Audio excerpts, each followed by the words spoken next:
Bonjour, bienvenue chez MTP Cooking. Aujourd'hui, on partage avec vous la recette des spare ribs faites au four.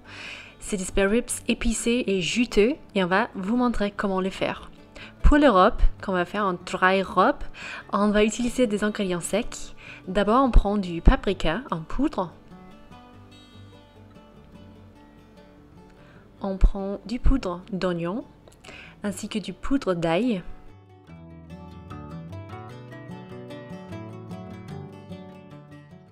On utilise du piment de Cayenne et du cumin.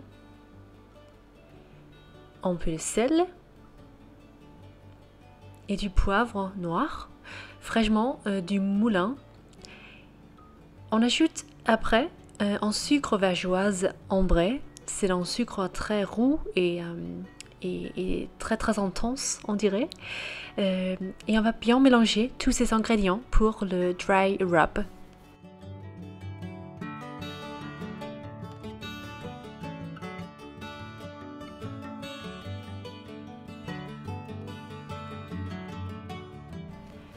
Quand c'est fait, on va préparer ces travers de porc que l'on utilise pour les spare ribs.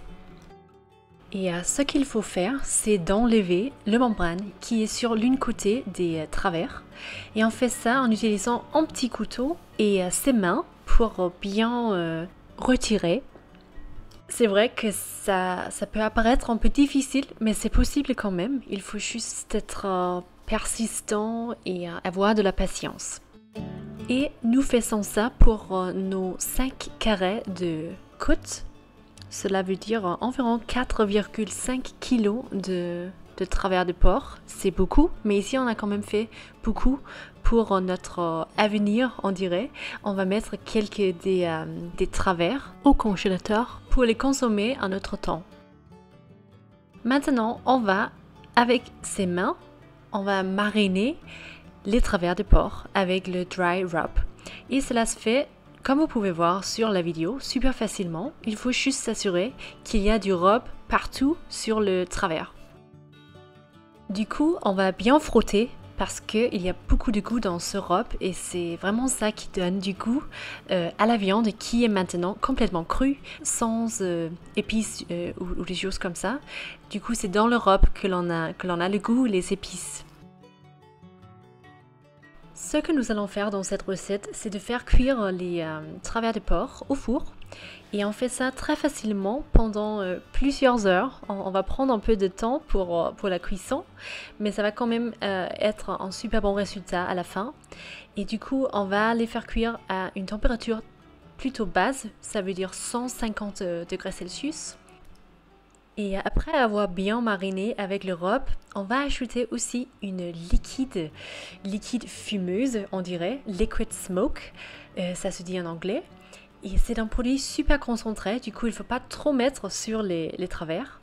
Mais on va quand même, avec un pinceau, bien badigeonner un petit peu pour avoir ce goût fumé que l'on n'obtient pas dans un four. Normalement, dans un barbecue, ce serait plutôt facile, mais pour nous, dans le four, ça aide avec la liquide fumeuse.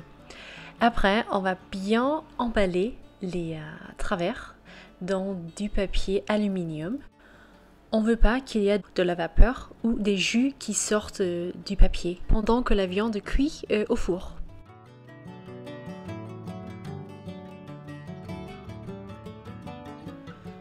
On a fait pareil pour les 5 carrés de côte.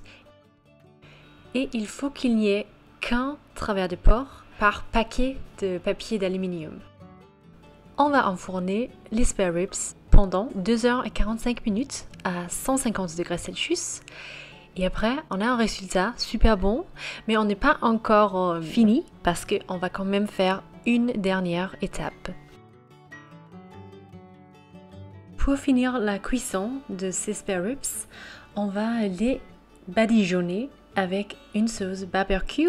Ici, on utilise une sauce Sweet Baby Ray's, mais ça pourrait quand même être une sauce faite maison. Et on va badigeonner les travers de porc sur les deux côtés.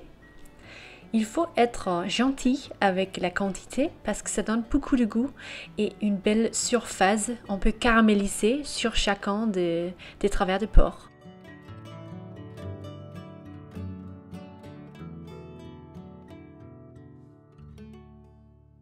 On a allumé le grill du four et on a fait monter la température à 250 degrés Celsius. Et après que l'on a fini à badigeonner les travers de porc, on va les enfourner pendant une dizaine à une quinzaine de minutes. Mais il faut faire attention et à regarder ce que la sauce barbecue ne brûle pas, parce que ça, c'est pas sympa. Après, on a le résultat. C'est vraiment des spare ribs super bons et caramélisés. Comme vous pouvez voir, on a une belle surface.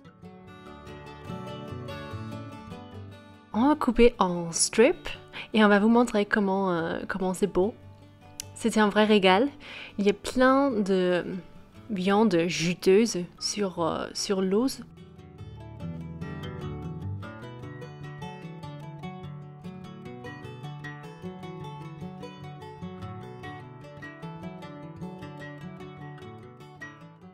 Et comme vous pouvez voir maintenant, c'est vraiment le cas que la viande se sépare facilement de l'os. C'est parfait. Tout à fait. Merci d'avoir regardé cette vidéo ici avec nous. Abonnez-vous à notre chaîne s'il vous plaît si vous n'en avez pas encore fait. Likez la vidéo et on vous dit à la prochaine dans une nouvelle vidéo. Salut!